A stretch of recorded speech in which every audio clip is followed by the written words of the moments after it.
So it's about mid-July now and the potatoes are really developing quickly. Here we have some King Edward potatoes, very vigorous plants compared to rocket potatoes. They're first early and I'll be harvesting them in about a week's time. I've just got some store-bought potatoes to use up first. They'll be perfectly fine for a little while. The potatoes are still very good even though the plants are less vigorous than these King Edward here. So what I'm going to be talking about today is the use of grass clippings. It's an absolutely abundant resource here, so I've got lots of it to use. We've got loads of grass in the orchard, little strips here and there, and quite a big lawn compared to, you know, a small urban lawn. You might not have as many grass clippings, but then yet again you might not have as many potatoes as me. As many grass clippings as we can get. I still have tons of space for them. You know, I've got rows and rows of potatoes here. I've got 2 rows here and then a little bit more back there. So yeah, I use them for potatoes, so I'm going to show you how I do that. So here are the rocket potatoes. As you can see, they're not very vigorous plants at all, but they are also ready to harvest soon. There's a few weeds under here. I would recommend, if you've got clay soil, if it's like really compacted, probably just to at least disturb the top layer where you're planting them, or do like I did and plant the potatoes and make sure the roots can get out so it's loose around where they'll grow. And then I just mulch with grass clippings on top. You don't want to do it too thick, like over and over again. You've got to let them sort of go brown on the top. That's when it's going from like a nitrogen based material to carbon, and it really does start to feed and loosen up the soil.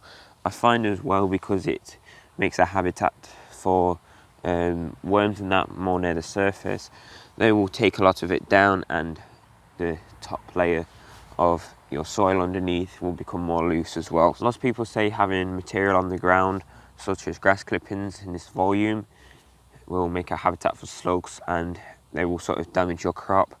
I've not really had a problem with that here. But if I do start to see signs of slug damage, it's very easy just to put up a few slug traps or some bait in or something. I like to use a water bottle and cut it out, put some bait in there, and it will get rid of a lot of the slugs. So if you have problems with that, that's all you've got to do. Preferably, I would like to use compost as mulch, but I don't have loads of compost for this. It's like a transition from weedy ground to no dig with compost, because you've got to think, if you've got a lawn, it's quite easy to start growing vegetables if you just convert that to growing space, whereas if there's lots of weeds, weed seeds in the ground and everything, it's a lot harder. But if you can try and grow some crops in between it, eventually you will get a nice clear piece of land.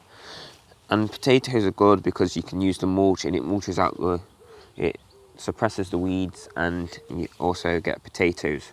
When you mulch around your potatoes, you want to make sure you get the grass clippings right around the stem. It won't rot it as long as you don't make it all hot and sticky by just putting loads and loads on.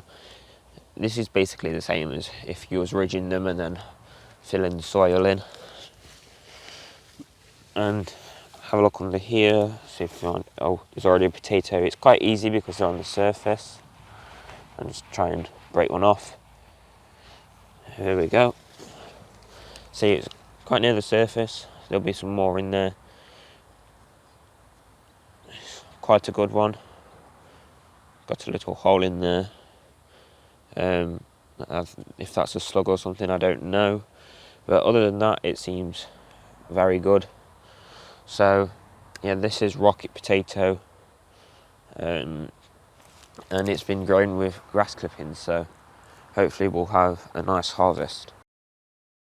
So yes, you may have problems with some slugs, but as long as you do it in layers over time, that should be not much of an issue, especially if you're using grass clippings from a lawn that's just grown a little bit. If you're using stuff from like a grass, basically like a bowling green, really short cuts of grass, you'll find that it'll all probably stick together and you'll have like a big sheet of it, and then that's what the slugs will like to hide under.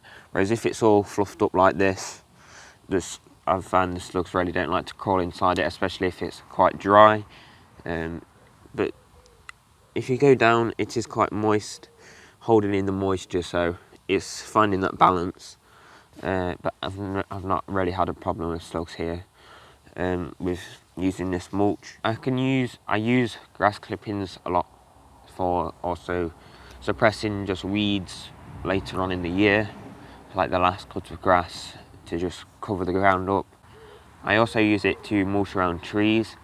That's probably a mixture with some used animal bedding, so a thin layer on top will turn all crispy brown, and that will help keep moisture around the tree. It probably needs some manure once that's rotted down, to mulch a bit around some apple trees, because it's all pure carbon pretty much, apart from obviously some little bits of nitrogen in there left from the grass clippings, but you leave them on the top and they go crispy brown on the top. But it all breaks down in the soil, makes the soil more loose and more fertile. As you can see, there is a nettle or two sticking up, another one there, but if you go through here probably once every 2 weeks, like I've been doing, because it's quite easy to pull them out with the roots.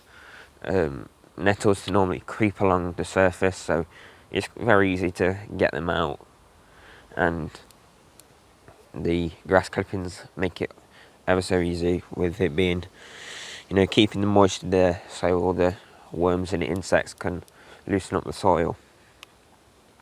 If you use grass clippings from like around an edge, maybe where you didn't cut up to last time, and it's probably got a tiny little bit of seed in, don't worry too much about that, it will probably just rot away.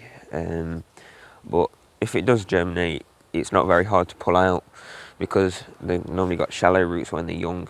Here you can see I've got some weeds here that I've pulled out from in between the potatoes, and I've just chucked them here because they'll dry up and there's no way they are going to be growing back, as long as you don't put them at the bottom and then put grass clippings on top, because then there's a chance they'll root it.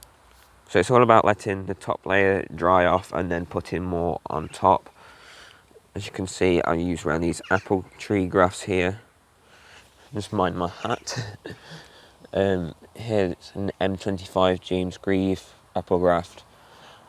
I'm trying to have some grafts here on some rootstocks. This is just like sort of growing them for now here, because I don't want to plant some in a permanent position where they might not even grow. If they don't, it's this one here, it has got a bud on, but the rootstocks grow more. I let the rootstock grow just in case, because I've still got a rootstock then. But what I'm saying is, we've got to try and keep it off the bottom.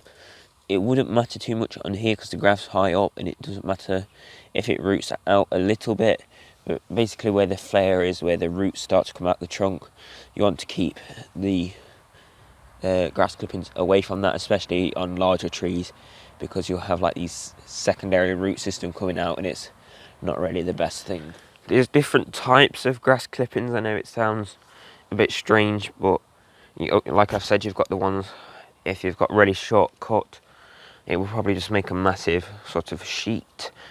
But here you can see it's been cut, but before there's like sorts of meadow weeds, if you could say, plants that can have different nutrient benefits to the soil, and that can help too. It's just like little scrappy pieces of grass like this.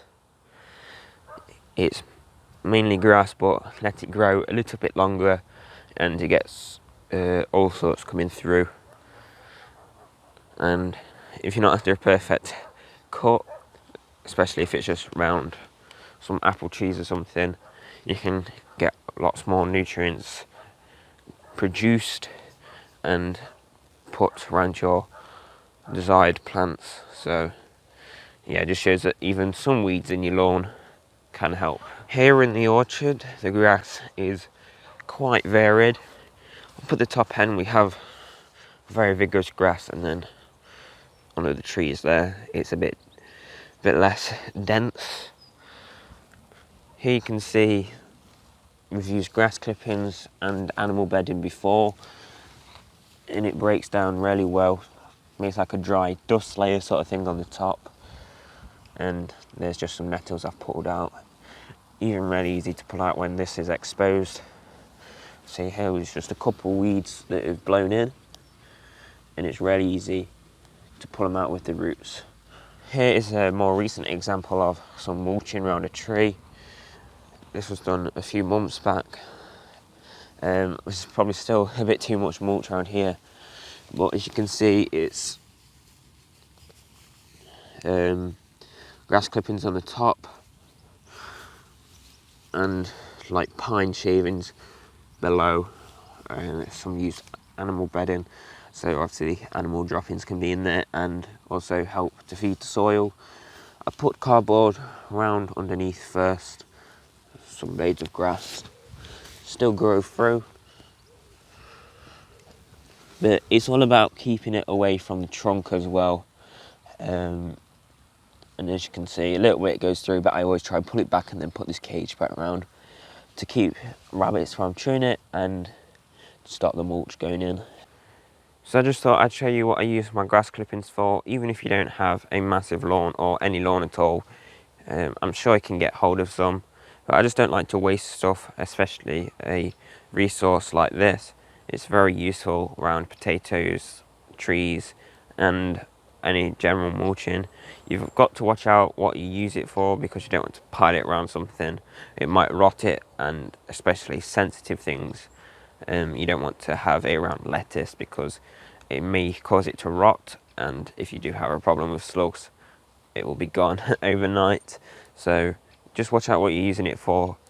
Don't do it too heavy, and that's it. It's a easy thing to use, and yeah, we've got plenty of it here, so why not use it? I hope you at least found this video somewhat useful, and I would really appreciate it if you could drop a like on the video. That would be very much appreciated. And also feel free to leave a comment. I try and get back to as many of you as possible. And yeah, I hope to see you all in the next video.